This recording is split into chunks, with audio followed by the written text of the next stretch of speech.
Hi guys, நம்ம first சட்டத்திருத்தம் தான் பார்க்க போகிறோம். எந்த ஆண்டு கொண்டு வந்தாங்க, எந்த ஆண்டு நடைமுறைப்படுத்தினாங்க, என்னென்ன சரத்துன்னு சொல்லிட்டு பார்க்க போகிறோம்.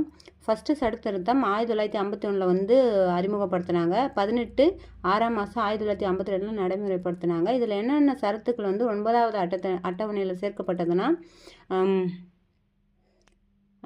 19 15 19 85 87 174 341 342 372 376 31A 31B இதெல்லாம் வந்து 9வது அட்டவணையில் சேர்க்கப்பட்டது சொல்கிறாங்க.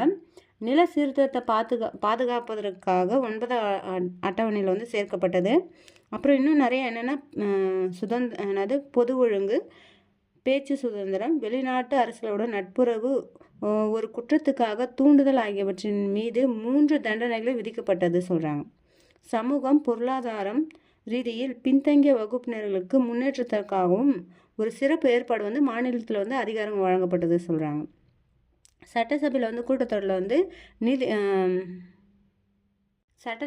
சட்டசபையில் வந்து கூட்டத்தொடர்கள், அப்புறம் நீதிபதிகளின் நியமனம் மற்றும் இடஒதுக்கீடு தொடர்பான விதிகள் வந்து பாதுகாக்கப்பட்டன சொல்கிறாங்க.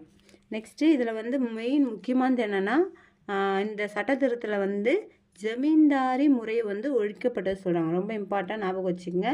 ஓகேங்களா? எல்லோரும் சப்ஸ்கிரைப் பண்ணுங்கள். இன்னும் நிறைய வீடியோஸ் பாலிடிக்ஸ் பற்றி போட்டிருக்கோம். ரொம்ப இம்பார்ட்டன்ட். எல்லா எக்ஸாமுக்கும் பாலிடிக்ஸ்லேருந்து கொஷின் அதிகமாக வரும். குரூப் 1 குரூப் 4 எல்லாத்துலேயுமே. குரூப் 4 எப்படி 15 வரும், குரூப் 1 வந்து எப்படி 40 கொஷின் மேலே வரும். நல்லா படிங்க. ஓகே, பாய், தேங்க்யூ, ஹாப்பி பொங்கல்.